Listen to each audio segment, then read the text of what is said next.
Welcome to the deep dive. Okay, today we're getting straight to it. Tariffs. Yeah.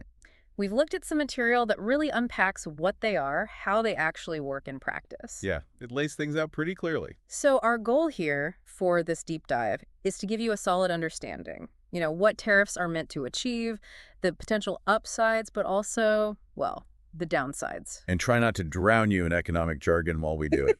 Exactly. So our sources use this useful hypothetical. Let's say you have country A and country B, Yeah. both make widgets, but country B, they can produce them cheaper, say $10 versus $14 in country A. Okay, so country B has a cost advantage. Right. And then country B starts selling their widgets in country A for, let's say, $13. Ah, okay, so they're undercutting the local guys. Precisely. So immediately you can see country A's widget makers are in a bit of a tight spot. Yeah, that $13 price point is tough to beat if your own costs are $14. It puts them at a clear disadvantage. You'd expect their business to slow down. Absolutely. The source material points this out. Sales likely drop. Maybe they cut production. Maybe even lay off workers. It's a common scenario. And that's often where the government in country A might step in Right. to try and protect those domestic companies. And the classic tool for that protection is, well, a tariff. Yep. So in this scenario, country A decides to impose, let's say, a $5 tariff on every single widget imported from country B. Okay, a $5 tax on each imported one. What's the immediate goal there? What's it supposed to do? Well, the main idea is to raise the price of those imported goods. Yeah. So that $13 widget from country B. Uh-huh.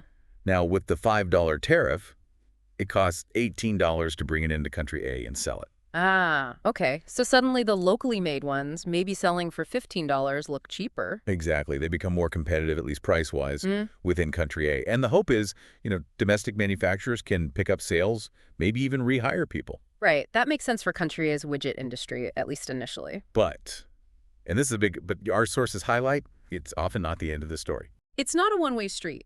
Country B probably isn't just going to sit back. Not likely. This is where you get into the whole interconnectedness of global trade. Country B might retaliate. How so? They could impose their own tariffs. Say country A exports a lot of chickens to country B. That's the example used. Okay. Country B could slap a tariff on those chickens, and suddenly country A's chicken farmers are the ones hurting. Ah, so it escalates. You protect one industry, but you might harm another. Precisely. And it can spiral from there, back Yeah. and forth. That's how you end up in a trade war. Which often sounds like a situation with, frankly, mostly losers. That's generally the consensus, yes. And let's not forget the average person, the consumer, back in country A. Right, the person buying the widgets. What happens to them? Well, they used to pay $13 for a widget, maybe the imported one. Now, Yeah, the imported one is $18, and the domestic one is maybe $15. exactly. So they're paying more. Their expenses just went up, maybe just a little, maybe more, depending on the product.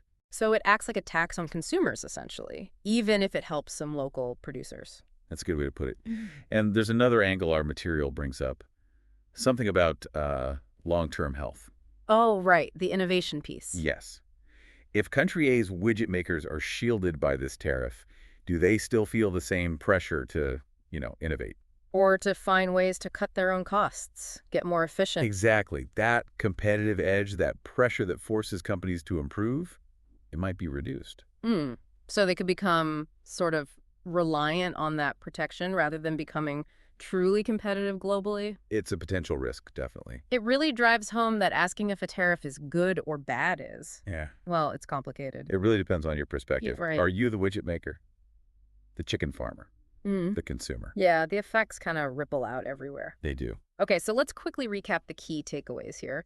Tariffs are basically import taxes, Designed to protect domestic industries, like the widget folks in country A. but they can easily trigger retaliation.